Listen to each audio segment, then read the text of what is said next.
Bien, jóvenes, vamos a empezar esta clase y vamos a seguir viendo algunas responsabilidades y deberes de parte del director de obras, ¿sí? Que es una parte importante en la ejecución de un proyecto. El director de obras, eh, como bien lo dice acá, tiene que conocer todo el proceso constructivo que se desarrollará. Y no solo eso, sino que también tiene que estar al tanto del pliego de condiciones o especificaciones técnicas, donde se habla de los materiales, volúmenes, plazos, unidades y todo lo que esto involucra. ¿A qué se refiere con el pliego de condiciones? Tal vez alguien podría explicar qué es el pliego de condiciones.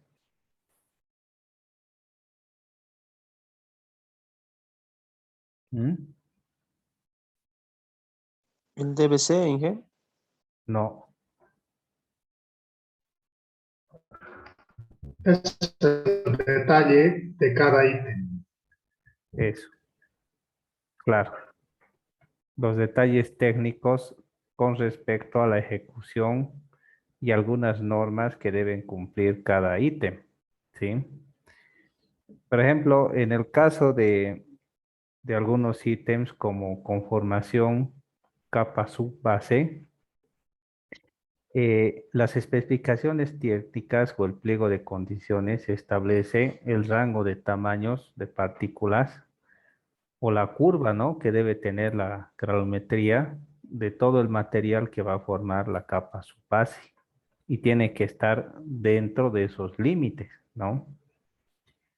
También especifica el grado de compactación y si es un ítem relacionado al vaciado de hormigón, también puede especificar la resistencia, ¿no? Que va a tener el concreto, la calidad de los aceros y todos los detalles técnicos que implique la elaboración de un ítem, ¿no? Entonces, el director de obra tiene que conocer este pliego y el proceso constructivo. Cuando se construye algo, todo sigue de acuerdo a una metodología, a un proceso. O sea, hay cosas que se tienen que hacer antes y cosas que necesariamente tienen que hacerse después. No se puede variar el orden, ¿sí? Entonces, cuando se sigue un correcto proceso constructivo, se ahorra tiempo y la obra empieza a avanzar, ¿no? Bien. Aquí habla de que se tiene que tener un pleno conocimiento del proceso constructivo, ¿no? Por ejemplo, imaginemos la construcción de un ítem, por ejemplo, columnas, ¿no? Para hacer columnas, ¿cuál es el proceso constructivo para las columnas? ¿Mm? ¿Cuál dirían que son los pasos, ¿no? Para hacer columnas.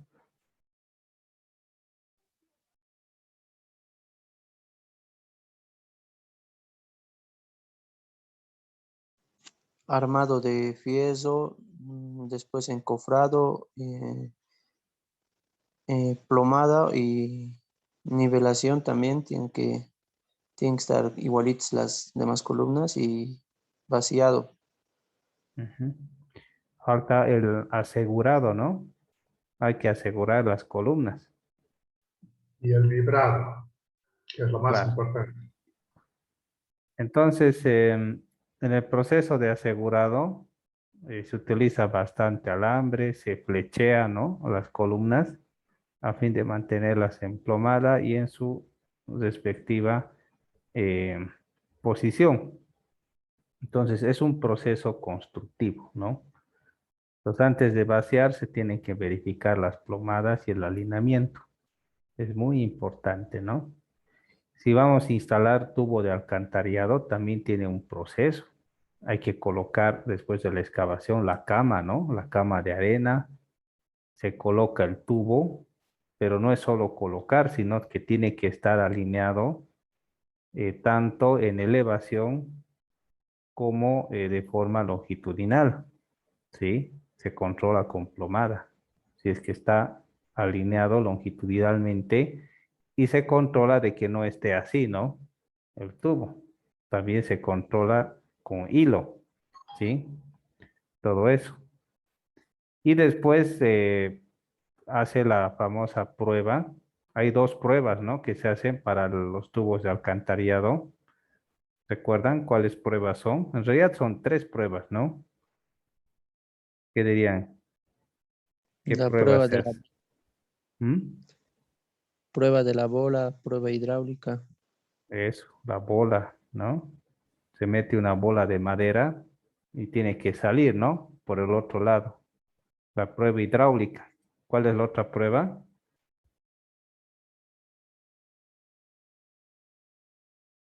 A ver, ¿quién sabe?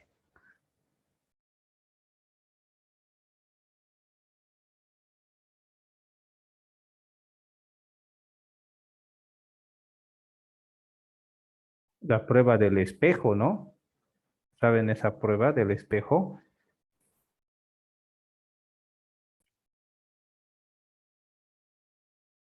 Entonces se pone un espejo en la parte inicial y otro espejo en la parte final.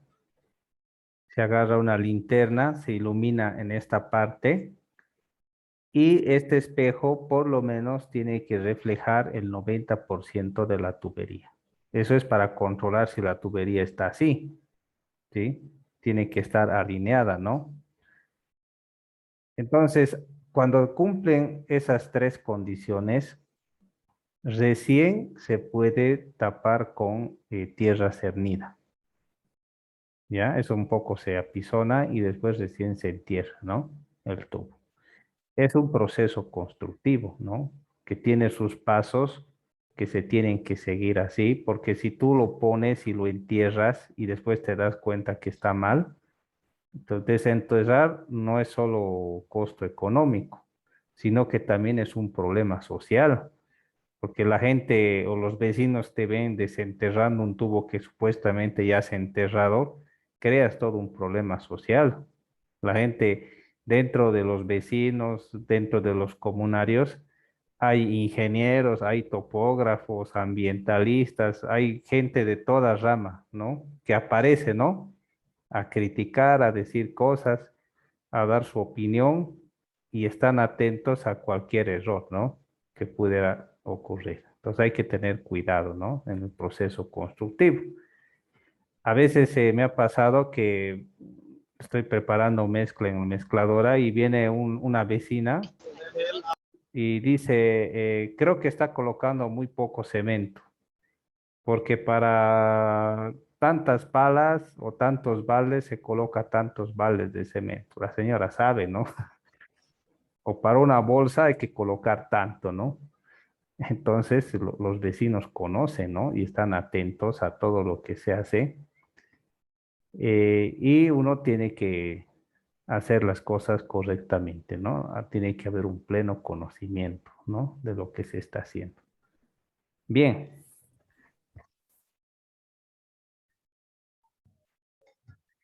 vamos a hablar acerca del equipo humano, ¿no? El director de obra debe llegar a todos los niveles de la obra, es decir, que debe tener contacto permanente con todo el personal. Primero, mejorar las condiciones de trabajo, ¿sí?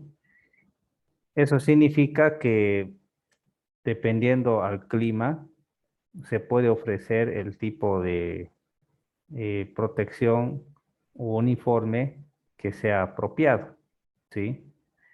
A veces hay climas donde es lluvioso, hay ropa de agua, ¿no? Para trabajar.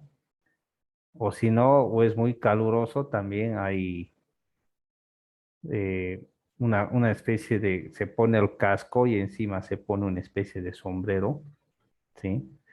Que es más amplio. y cosas así, ¿no? Y especialmente el asunto de la seguridad, ¿no?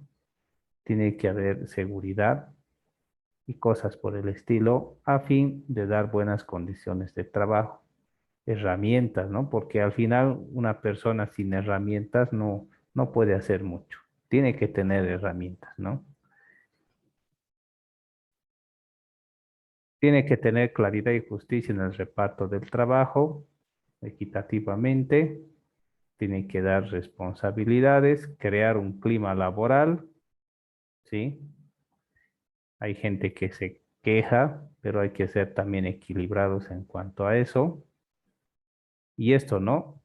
Tiene que saber recompensar, ¿no? A los trabajadores de diferentes formas. ¿Cómo se podría recompensar a un trabajador por su trabajo? ¿Qué dirían ustedes? ¿Cuál podría ser la Por, mejor por forma? avance, jefe. ¿Ya? Pero ¿cómo se los puede recompensar? O sea, quincenalmente, digamos, chicos, llegamos hasta las vigas, hasta el fin de la quincena y se les reconoce pues, dos jornales, jefe. Bueno, eso hace el director, pero el gerente no, ¿ves? ¿Qué otras formas se puede utilizar? ¿Mm? Haciéndoles sentir bien, ¿no? Una, pa- Halagándoles, digamos, delante del personal, una, parri- que se una sienten bien. parrillita un fin de semana. Claro. Se puede dar incentivos, ¿no? Como una comidita, un almuercito especial, cosas que sean prácticas, porque no hay que acostumbrarles mucho al dinero, ¿no? Porque si no, cuando no haya o se hace estricto con el dinero, se van a enojar, ¿no? Entonces hay que ser equilibrados, o sea, porque hay puntos críticos del avance de una obra que si es que se termina dentro de un plazo, merece una recompensa, ¿no? Pero una recompensa donde todos se beneficien, no solamente unos cuantos, ¿no? Y algo que sea apropiado, ¿no? Generalmente yo he visto que les dan comida, se lo compran chicha y cosas así, ¿no? Una Entonces parrillada. eso sale caro, ¿no? Pero eso, eso es importante, ¿no?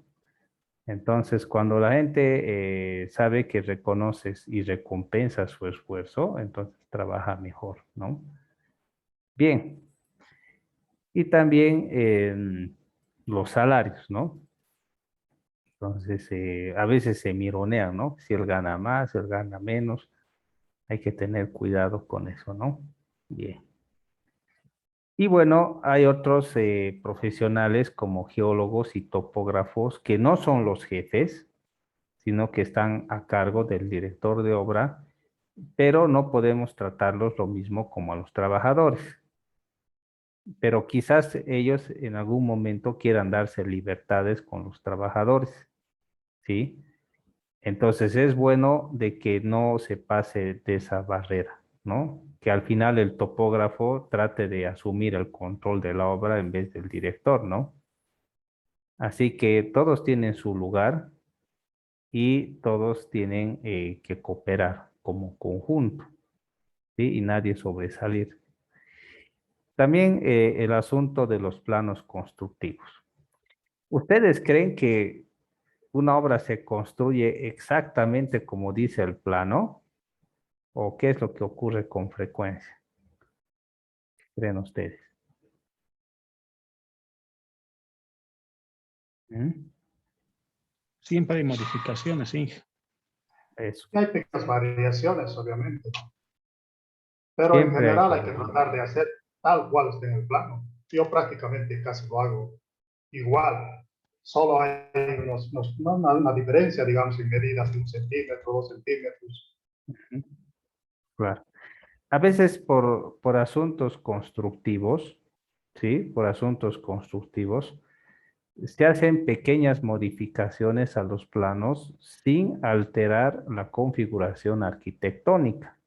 O sea que se puede modificar la configuración estructural, pero lo más importante es no modificar la configuración arquitectónica. Es decir, que no vamos a hacer aparecer una columna donde no hay columna, ¿sí? Imagínense que hagamos aparecer una columna porque nos es más cómodo así y justo es la columna al medio de la sala, ¿no? Entonces eso no está bien, ¿no? Y solo por comodidad, ¿no? Entonces pudieran haber modificaciones en en el esquema estructural, es decir, tal vez cambiar la ubicación de los fierros o algunas cosas a fin de poder solucionar algunos problemas constructivos, ¿sí? Pero en lo posible, como prioridad, la configuración arquitectónica tiene que mantenerse. Es decir, si la sala tiene ciertas dimensiones, hay que cumplir, ¿no? ¿Sí? O cualquier cosa, ¿no? Los niveles y demás se tienen que cumplir, pero pudieran hacerse modificaciones estructurales, que no se ven, que nadie se va a dar cuenta, pero se han modificado por asuntos constructivos, ¿no? Eso es bien importante, ¿no? No modificar el asunto arquitectónico, porque eso lo notan, pero el asunto estructural que viene dentro nadie lo nota. Y muchas veces se hacen cambios, porque a veces el arquitecto que hace el plano puede hacer una columna que sea bastante larga y un fierro, no vas a hacer parar un fierro 12 metros, ¿no? No, es imposible, ¿no? Tienes que cortarlo y colocarlo en pedazos y necesitas hacer empalmes y otro tipo de cosas a fin de dar estabilidad a esa estructura. Entonces, a veces es necesario hacer ciertas modificaciones en los fierros, en la ubicación, en la colocación y cosas por el estilo, ¿sí? Es fundamental eso, ¿no? Aceptar de Pero que tratar de no llegar a una orden de cambio, ¿no? Que ya se te complica, ¿no? a veces se pueden hacer cambios con el objetivo de ahorrar, ¿no? Y cuando se construye algo, siempre es bueno hacer una verificación del cálculo, ¿sí? Hay que hacer una verificación del cálculo porque puede haber algunos errores dentro del cálculo y si se construye mal y tú dices, yo he construido así como me han dado, que parece lo más lógico, al final la obra se paraliza y el perjudicado es el que ha construido, ¿no? Porque entra auditoría, hay problemas, no avanza, no se autoriza la cancelación y son problemas, ¿no? Entonces, a veces, antes de empezar una obra, lo que se tiene que hacer es verificar los volúmenes. Aquí dentro de la obra, por decir, hay tantos metros cuadrados de esto, tantos metros cúbicos de esto, tanta excavación, tanto de esto.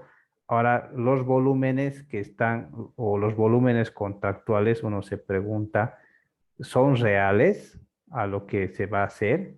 Entonces, se puede hacer una pequeña estimación para verificar si los volúmenes contractuales son suficientes, porque puede que diga 20 metros cuadrados de cerámica, por decir, y al final tienes más de 50, ¿no? Hay una diferencia muy grande. Entonces, antes de construir hay que verificar todo ese tipo de cosas y señalarlas en el libro de órdenes, todas las discrepancias para que el supervisor pueda hacer gestiones y arreglar eso, ¿no es cierto? Entonces hay que conocer los planos, ¿sí? Conocer bien las cosas, detalles arquitectónicos, instalaciones, tiene que estar todo bien aclarado y también aclarar a las personas que están construyendo, ¿sí? Entonces, a veces en el proceso constructivo podrían surgir preguntas sobre cómo materializar, ¿no? Lo que aparece en el plano. Y si se domina esto, se pueden dar sugerencias o algunos métodos para poder realizar ese trabajo. Bien. Entonces, todo tiene que estar explicado. Aquí está el otro punto que habla acerca del libro de órdenes, ¿sí? A ver, vamos a leer lo que dice sobre el libro de órdenes. A ver, Daniela, ¿puedes leerlo? Eso que está marcado, por favor. Ya. El director de obras es el que debe tener la mejor y más clara información acerca del libro de órdenes, ya que es considerado como el diario de la obra. Toda la información de la obra estará debidamente detallada en este. Es recomendable que al final del día se resuman los hechos más importantes de la obra, como ser la entrega de materiales, pago de ciertas adquisiciones que se realizan en la obra, órdenes recibidas, acuerdos establecidos y otros. Bien. Entonces, haciendo un resumen, ¿qué cosas tendrían que anotarse en el libro de órdenes? Tal vez haciendo hincapié a este asunto.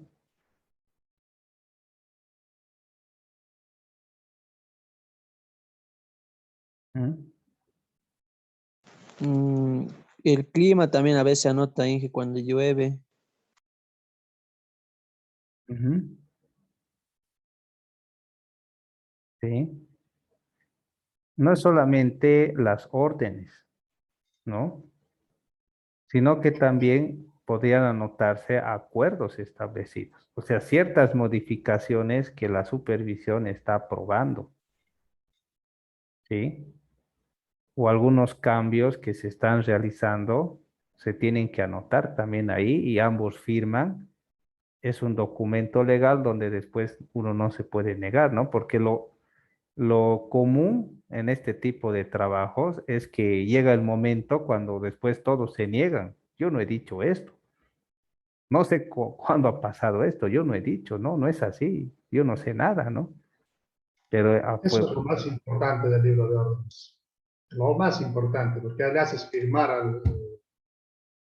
al supervisor y ya estás tranquilo porque tienes una firma que él ha hecho un cambio u otra cosa, ¿no? entonces eso es importante, ¿no? Que todo esté respaldado y correctamente escrito, ¿no? Y eso es algo que se tiene que hacer en lo posible de forma diaria, ¿no? De forma diaria. Y una vez que el libro de órdenes se termina, se puede aperturar otro como continuación, o sea, los que haga falta, ¿no? No es solamente que haya uno. Pudieran haber varios libros de órdenes para una misma obra, dependiendo de la cantidad de instrucciones. Pero en la práctica, o sea, en la realidad, no funciona así esto, ¿no? Lo que se hace es tratar de escribir menos en el libro de órdenes, porque mientras menos cosas haya, entonces menos cosas se tienen que investigar, ¿sí? Entonces parece que eso es una idea que se tiene. A ver, Jason, ¿quieres decir algo? Sí, Inge, quería decir que es importante que los que no saben, ¿no? Claro, los que saben ya saben, ¿no? Que es importante hacer notariar el libro de órdenes, chicos, y usar palabras técnicas y antes de vaciar, pedir, ¿no? El visto bueno del supervisor, de la armadura, esas cosas nomás, sí. Claro. El libro de órdenes es un documento notariado, ¿no? Y claro, ahí se da la orden de proceder, ¿no? Cuando estás empezando, ahí escribes cuándo vas a entregar. Y es importante, especialmente cuando hay problemas, ¿no? Cuando hay problemas, lo primero que se hace es revisar el libro de órdenes. ¿Qué ha pasado, no? ¿Por qué ha pasado esto? ¿Qué ha pasado ese día, esa fecha? ¿O qué ha pasado con estos trabajos? Entonces se revisa, ¿no? Incluso se puede engrampar dentro del libro de órdenes algunos ensayos, acuerdos firmados por parte de dirigentes o de las mismas autoridades ahí del municipio, todo firmado, un papel redactado, engrampado ahí, a fin de que pueda servir como respaldo, ¿no? Eso es importante. Bien, ¿qué hay sobre los subcontratos, no? Entonces, eso es cuando una tercera persona puede influir en la construcción de una obra. A veces se requiere un carpintero, un instalador eléctrico o un plomero para hacer ciertas cosas. Hay empresas que, por ejemplo, hacen asfalto flexible, y tienen que hacer cordones, ¿no? Cordones de acera, y lo dan en su contrato porque al final les sale más barato que otra gente lo haga que ellos mismos, ¿sí? O tienen que hacer cunetas y al final lo dan en contrato para que otros lo hagan a un menor precio del que ellos están cobrando y al final ganan del trabajo que realizan otras personas, ¿sí? Sin embargo, en la mayoría de los casos, dar en subcontrato no siempre es lo mejor. Puede ser más caro, ¿sí? Y los contratos de trabajo tampoco te permiten dar en subcontrato todo, ¿no? Sino un cierto porcentaje, ¿no? De la obra que se puede dar en subcontrato y otra gran parte lo tiene que hacer el contratista. Bueno, en el caso de que se dé en subcontrato algo, el director de obra tiene que verificar la calidad y su buena ejecución de ese trabajo, porque al final, si bien lo está haciendo otro, pero el director de obra es el responsable de todo lo que pasa ahí, ¿sí? A veces pasa de que ha pasado que han dado en subcontrato el hacer un canal, ¿sí? Que estaba al lado de un camino que se ha asfaltado con pavimento rígido y lo han dado en subcontrato un pequeño canal, pero el canal lo han hecho así, ¿no? No lo han hecho ni siquiera con niveles. Y al final el que ha tenido que asumir la responsabilidad ha sido el director de obras o el contratista, aunque lo ha hecho otra persona, pero él es el principal responsable. Hay que verificar, ¿no? Cualquier cosa que otras personas están haciendo, siempre hay que verificar. Claro, no es porque queremos desconfiar, ¿no? De su trabajo, ni hacerlo sentir de esa forma, pero siempre hay que verificar y hay que controlar, ¿no? Lo que están haciendo otros, especialmente si se va a hacer un vaciado, hay que verificar y controlar niveles, la calidad de los materiales, lo que está asegurado y en fin, todo lo que haga falta, ¿no? Para que se pueda realizar un buen trabajo, porque todos los errores caen sobre el director, ¿no? Sobre quien está dirigiendo. Bien, también el director de obra tiene una influencia directa sobre el control de la construcción. Hablemos acerca del control de la mano de obra, ¿no? Aquí habla acerca de la calidad de determinación, ¿sí? A ver, ¿cómo puede controlarse eso, el terminado? A ver, ¿qué dirían ustedes?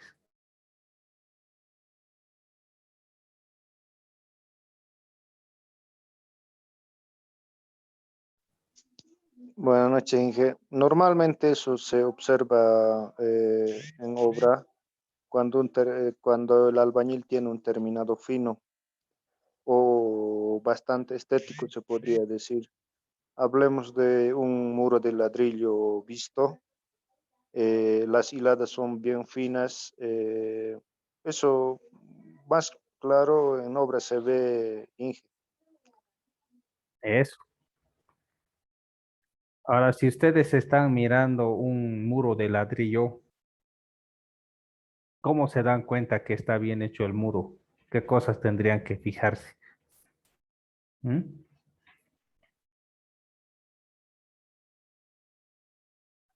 Porque al final todos dicen, yo soy maestro, ¿no? Todos son maestros, ¿no? Que esté aplomada y a nivel, Inge. Sí, lo primero, ¿no? Pero ¿qué más? ¿Qué otros detalles uno tiene que fijarse? Y el grosor de la junta, Inge. Ya, también. Inge, hay una cosa sobre el muro de ladrillo que a veces eh,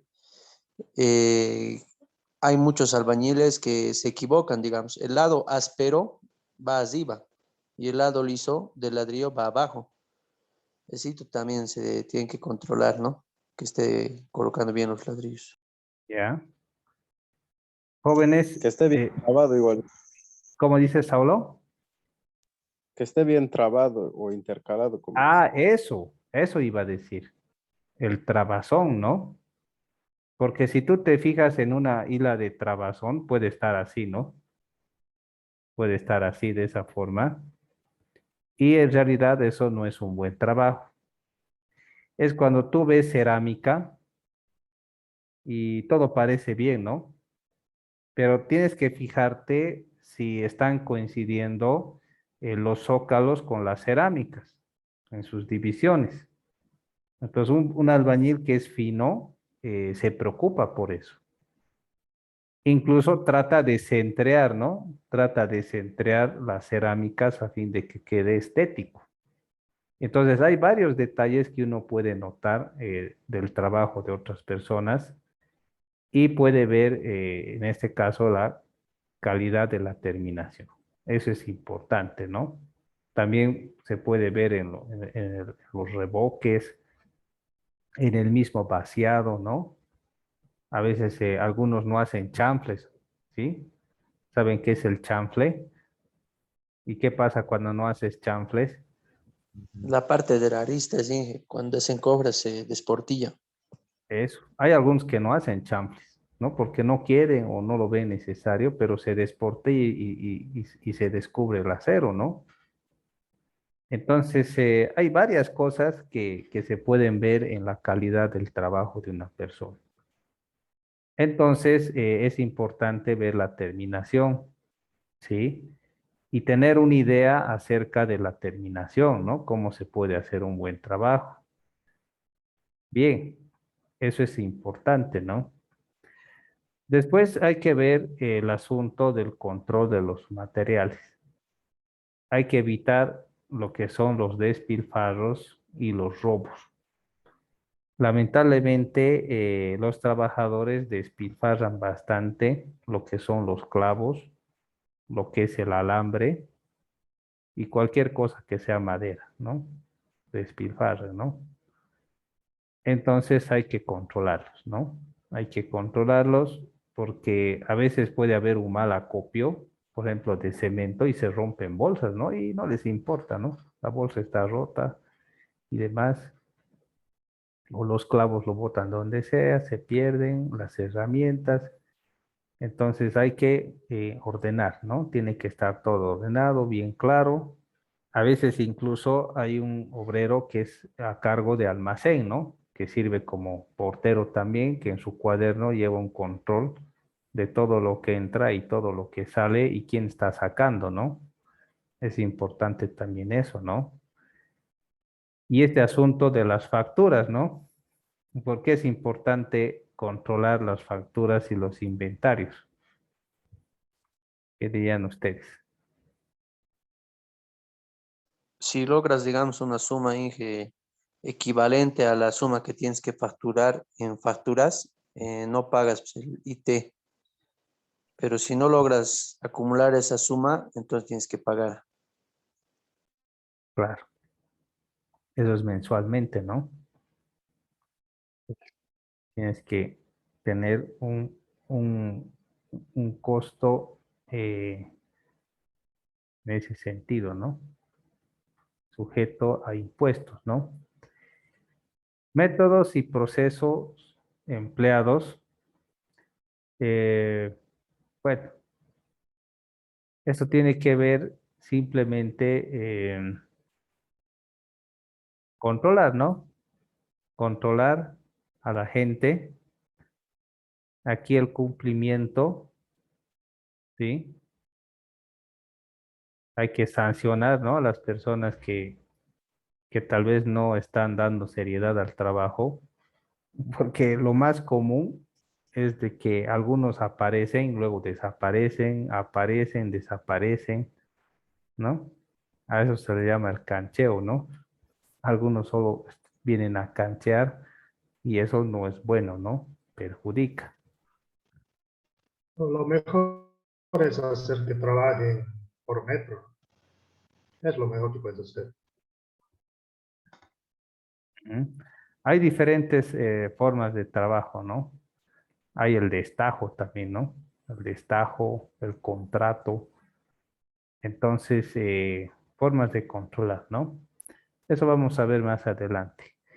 Hablemos acerca de la eficacia, ¿no? Del proyecto y de seguridad.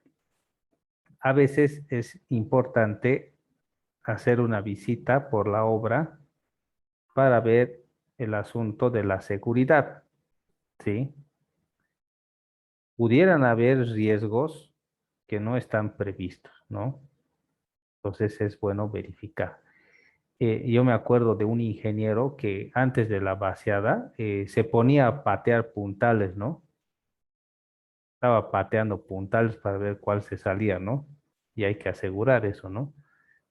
Entonces él revisaba, ¿no? Tenía sus métodos para revisar si estaba todo bien asegurado, ¿no? Entonces eso es bueno, ¿no? Y también el control presupuestario, ¿no? Hacer un seguimiento para ver si nos estamos disparando con los precios o estamos adentro, ¿sí? A veces la ejecución de un ítem puede ser costoso. Y hay algunos ítems que son claves que si es que tienes un mayor gasto, no recuperas con otros ítems. Es pérdida total, ¿no?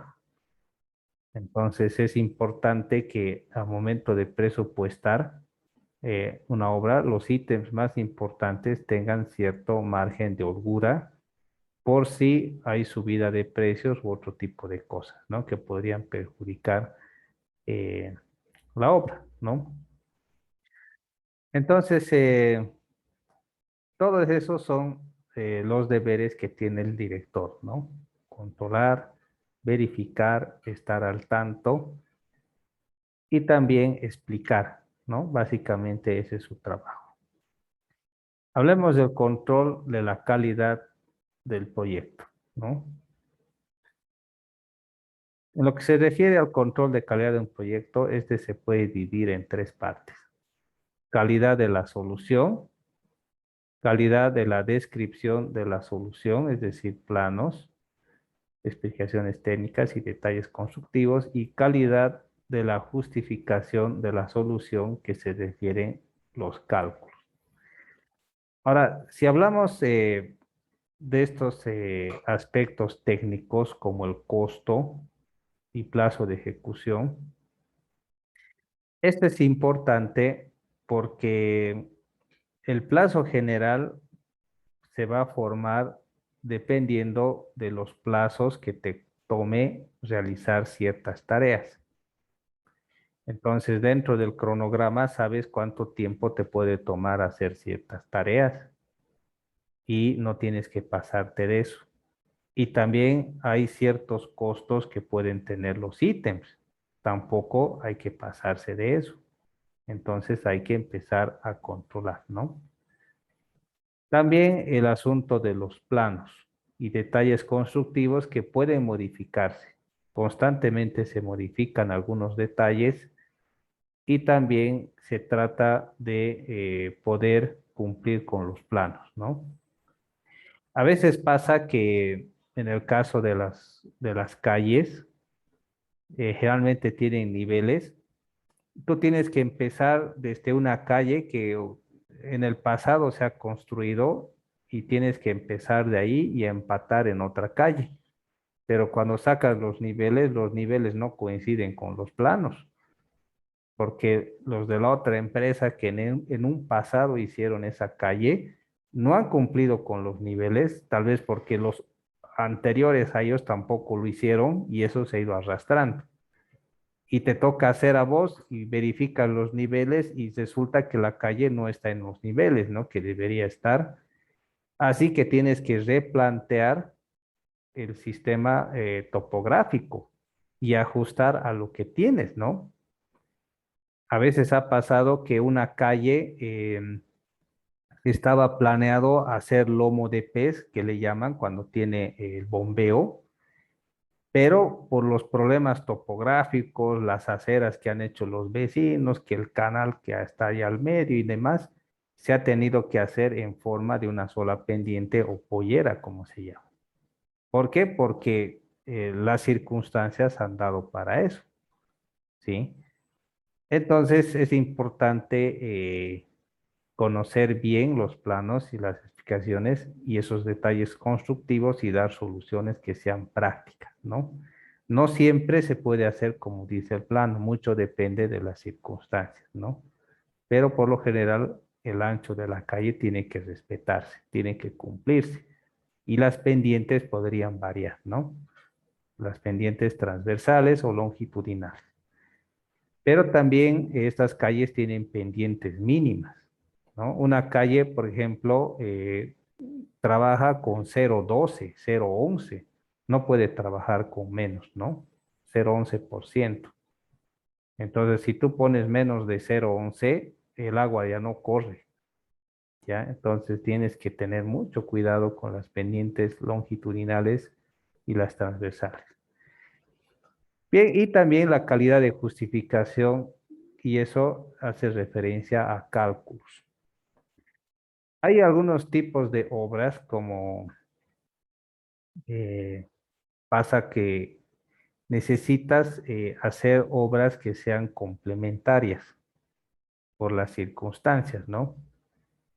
Y al final, para justificar las dimensiones o la construcción de algo complementario, se necesita demostrar con cálculos. ¿Qué ha pasado alguna vez?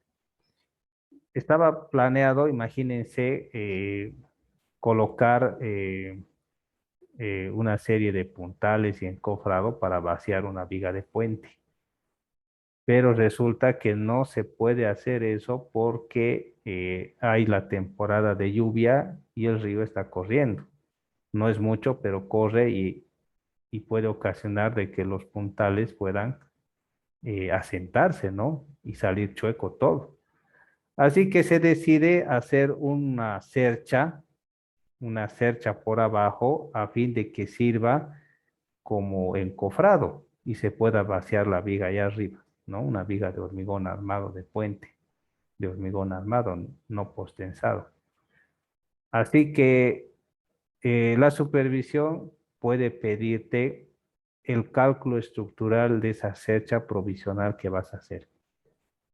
O sea, que demuestre que que va a aguantar, ¿no? Tal vez la viga pesa 1 tonelada metro o 2 toneladas metros, va a aguantar tu cercha. Obviamente que el cerrajero que tiene experiencia dice, estos tubos va a ser suficiente, ¿no? Pero tienes que demostrarlo. Y para eso tienes que hacer cálculos, ¿sí?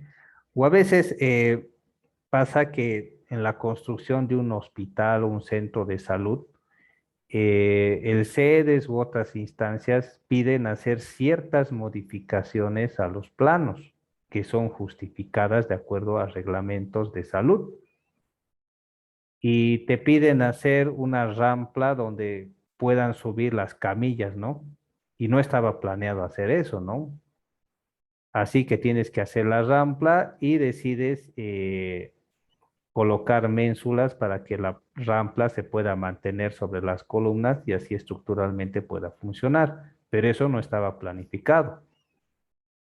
Ahora estás obligado a hacer el cálculo estructural de la rampa y las ménsulas que lo van a soportar sobre esas columnas y verificar las columnas a flexión compuesta para ver si si va a aguantar o necesitan más acero. Entonces, en muchos casos necesitas justificar con cálculos. Entonces, aquí no vale el criterio. Decir, va a dar, ¿no? Tienes que demostrar con cálculos. Por eso, les he insistido mucho, jóvenes, en hormigón, en los cálculos, ¿no? No es cuestión de usar el programa y en el programa sale todo, ¿no? El CCI, eh, el, el Viga y todo eso es ¿cómo se llama este programa que hace planos? No me acuerdo. Pero utilizan algunos programas que te sacan todo, ¿no? ¿Sí? Que te sacan todo y no tienes que hacer tú mucho. Y al final necesitas hacer cálculos. Y si no sabes, entonces tienes que contratar a alguien que sabe y ese te va a cobrar, ¿no?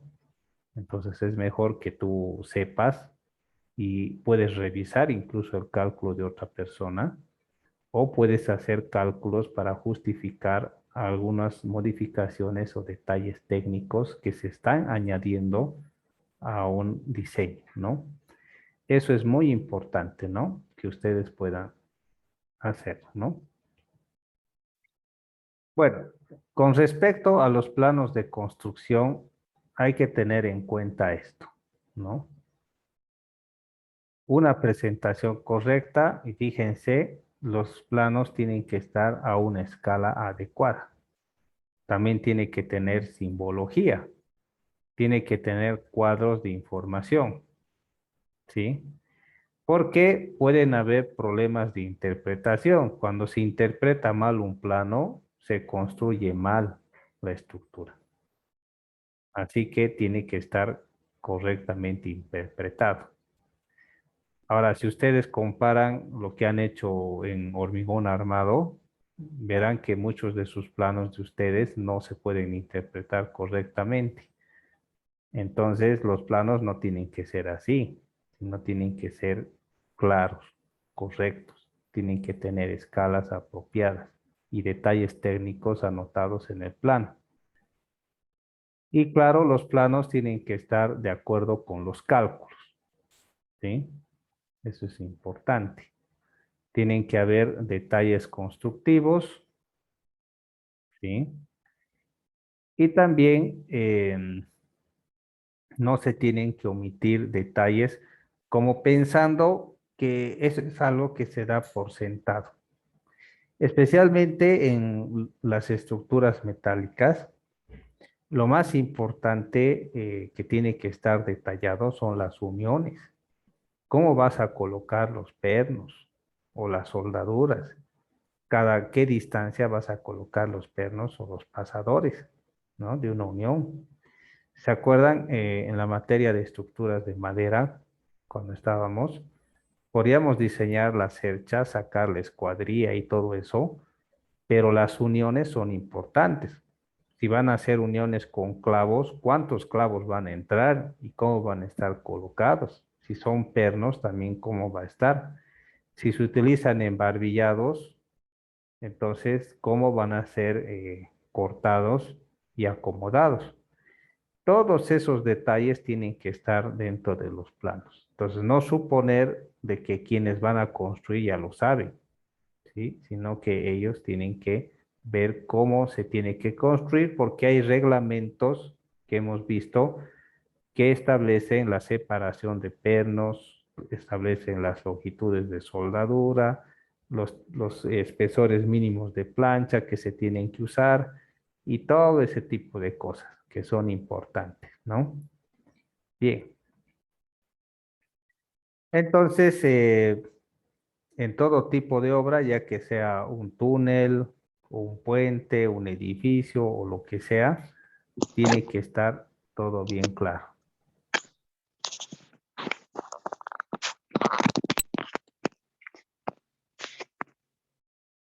Bien.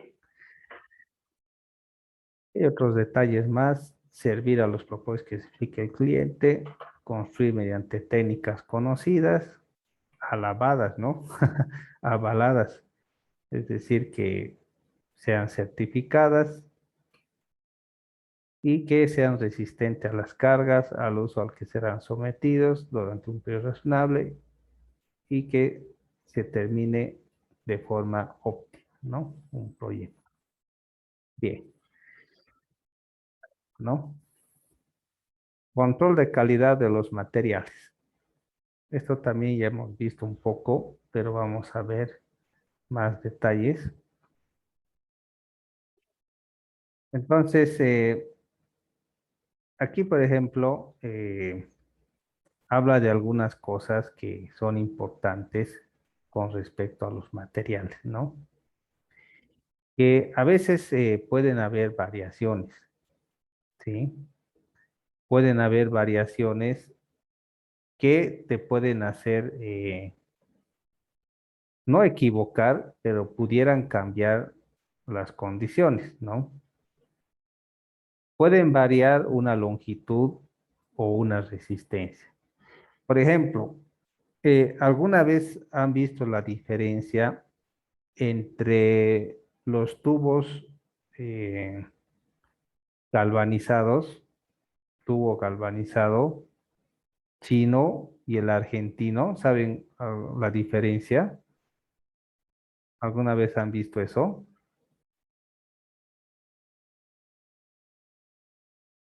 ¿Mm? El grosor de la pared del tubo, Inge, varía.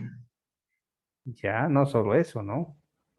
También la longitud, jóvenes, ¿sí? La longitud puede variar, no es exacto como el argentino, ¿no?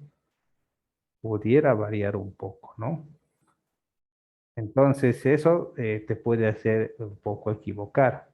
Por ejemplo, si alguna vez han visto la diferencia entre este cemento Yura y el Cobose, por decir, ¿cuál sería la diferencia? Inge, el cemento Yura tiene silicatos que endurecen el cemento a largo plazo y tiene en menor cantidad los que endurecen el cemento a menor plazo. En realidad el Yura se debería partir del cilindro a los 40 días porque, digamos, en los 30 días un poquito te hace asustar porque no llega, digamos, a la resistencia requerida a la que has diseñado. En cambio, el otro tiene silicatos en mayor cantidad a menor plazo y a largo plazo también tiene silicatos, pero el Yura es un poquito especial, Inge, porque es más o menos también que no quiere fraguar y no quiere secar, medio húmedo se nota días después. Ya, eso se debe a la puzolana, ¿no? Pero me refiero al asunto del peso, ¿sí? ¿Se han fijado la diferencia?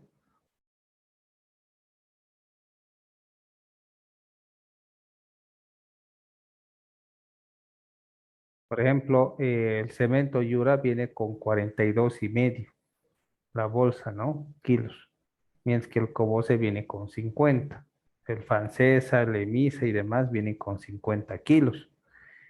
Entonces, uno no podría darse cuenta de eso y podría pensar de que bolsa de Yura es lo mismo que bolsa de Cobose, ¿no? Pero tienen menor peso. O sea, son como 7,5 kilos, ¿no? De variación, que en volumen quizás no se nota mucho. Y al final, si tú estás haciendo una dosificación por bolsa de cemento, cierta cantidad de agregados, y no hay cemento el convencional y compras el Yura, por decir, y lo metes, ¿no? La bolsa entera, pero en realidad estarías metiendo menos cemento, una pequeña variación, ¿sí? Y eso te puede hacer equivocar, ¿no? Entonces hay que fijarse algunas variaciones de los cambios. Eso puede pasar también en el acero, ¿sí?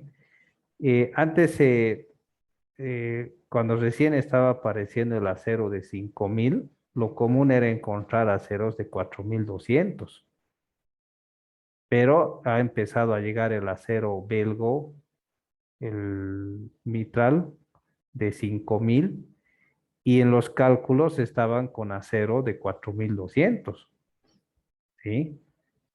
Y si usáramos acero de 5,000, ¿qué creen que podría pasar? ¿Cuál podría ser el problema? El cálculo está con acero de 4,200 y solo encontramos acero de 5,000. ¿Cuál podría ser el problema, jóvenes? ¿Mm? Una falla frágil, sí. Eso. Estaríamos induciendo a la falla frágil, ¿no? Y vamos a presentar fisuras, ¿no? No es que se va a caer la obra, ¿no? Pero sí va a aparecer fisuras. Y ustedes saben que desde el punto de vista ingenieril, las fisuras tienen un significado, ¿sí? Pero desde el punto de vista de dueño y propietario, las fisuras tienen otro significado, ¿no ve? ¿Cuál es el significado desde el punto de vista de dueño y propietario cuando ve una fisura? Está mal, se va a caer.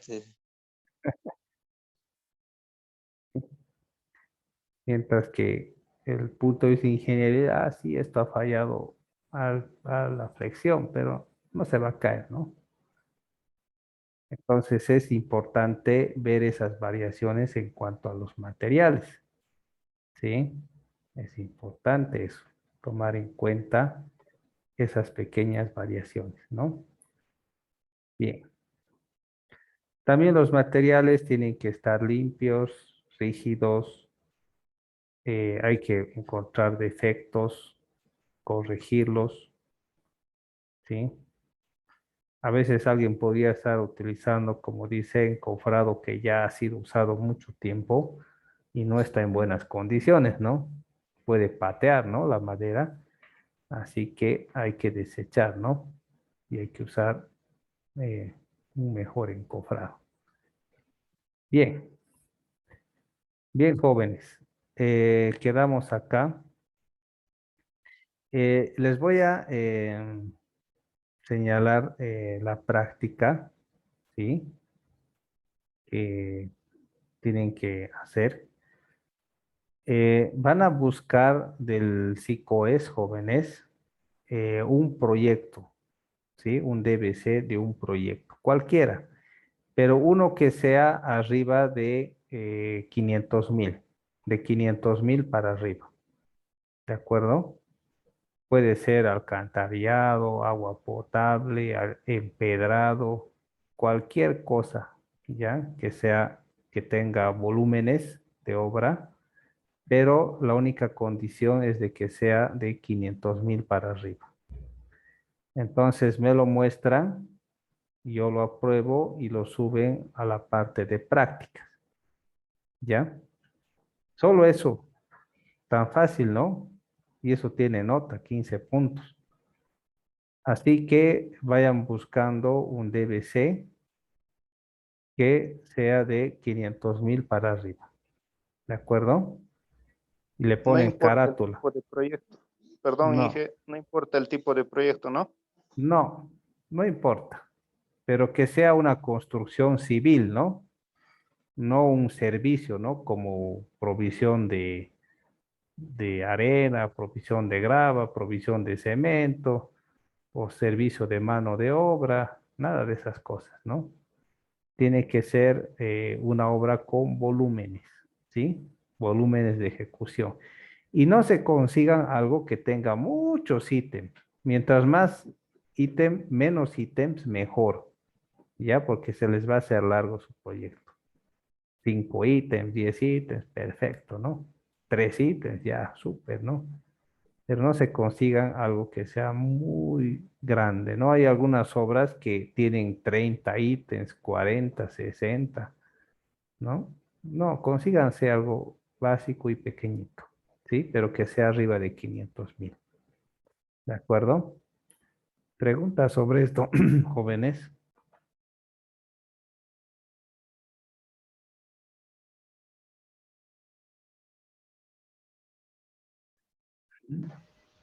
Inge, entonces buscamos un proyecto con un volumen de 500,000, ¿no, Inge? Costo, costo Ah, en costo. presupuestario. Oh, ah, está bien, Inge. Es que me confundí. ¿Para cuándo es esto? ¿Ok? Hasta el día del examen, ¿ya? En O sea este caso, que Inge, solo el DBC vamos a presentar, Inge. solo el DBC con tu carátula, ¿ya? Ya listo, Inge, listo. ¿Algo más, jóvenes?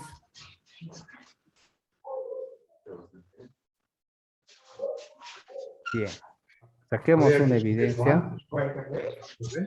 A ver, prendan sus cámaras, por favor.